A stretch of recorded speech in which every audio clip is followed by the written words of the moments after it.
So all this Epstein, जो भी Jeffrey Epstein is everywhere, even after he's gone, he's everywhere. Of course, for the very hideous things that are associated with him. But you know what? This whole brouhaha has made me think is कि जब भी बहुत ज़्यादा ग्लिट्जी चीज़ें होती हैं, ग्लिट्जी यानी कि बहुत ही ग्लैमर, बहुत ही चकाचौंध, बहुत ही ज़्यादा fame, glory, power, everything, lots of money, ये सारी चीज़ें जब भी एसोसिएटेड होती हैं with any person, B it on social media और ऑफ सोशल मीडिया और इन लाइमलाइट और of limelight, doesn't really matter, but जब भी बहुत सारे फैंसी टॉयज़ होते हैं ना लोगों के पास, तो बच्चों को भी आपने पार्क में देखा होगा कि एक दो बच्चे होते हैं जो ना बड़ा फैंसी फैंसी कुछ लेके आएंगे पार्क में भी खेलते टाइम भी, जिसकी ज़रूरत नहीं है, बट देन बाकी सारे बच्चे उस बच्चे के पास जाएंगे, देख ले ओ ये तो बहुत मस्त है, मुझे भी चाहिए, मुझे भी चाहिए। बेसिकली हम लोग बस उम्र में बड़े हो जाते हैं, बट रहते हम वैसे ही हैं। किसी के पास भी हमने देख लिया, एक फैंसी यॉट देख लिया, बड़ा मैंशन देख लिया, बड़ी गाड़ियाँ देख ली, तो हमें बड़ा ना फैंसी हो जाता है, और ये हर आदमी के लिए डिफरेंट है।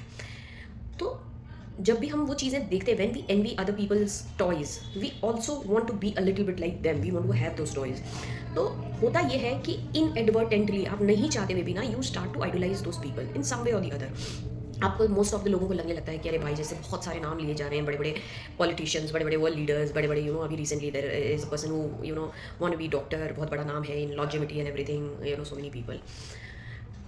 The only take away message from all this is कि देखो, आपके पास कितना भी क्लाउड क्यों ना आ जाए, सपोज्ड क्लाउड, आपको कभी भी बहुत ज़्यादा ना इमोरल चीज़ें या इमोरल चीज़ें, उन सब चीज़ों में ना पार्टिसिपेट नहीं करना चाहिए, because somewhere down the lane what is wrong. Let's just keep things very simple.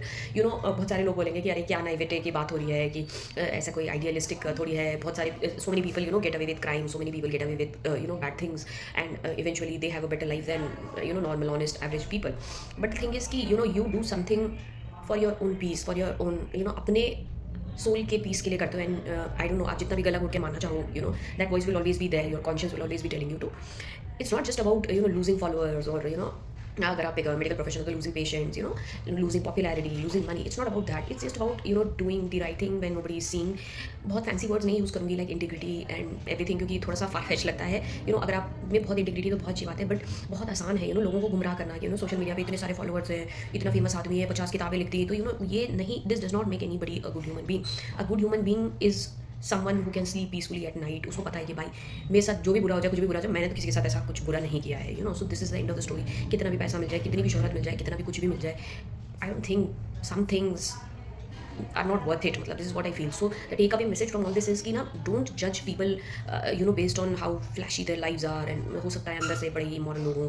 Same goes with कि कोई किसी का व्यवहार आपको बहुत अच्छा नहीं लग रहा है, तो भी आप ऐसा अज्यूम मत कर लो कि वो अच्छा इंसान नहीं है। Stop, refrain, take a step back from idealising people too soon.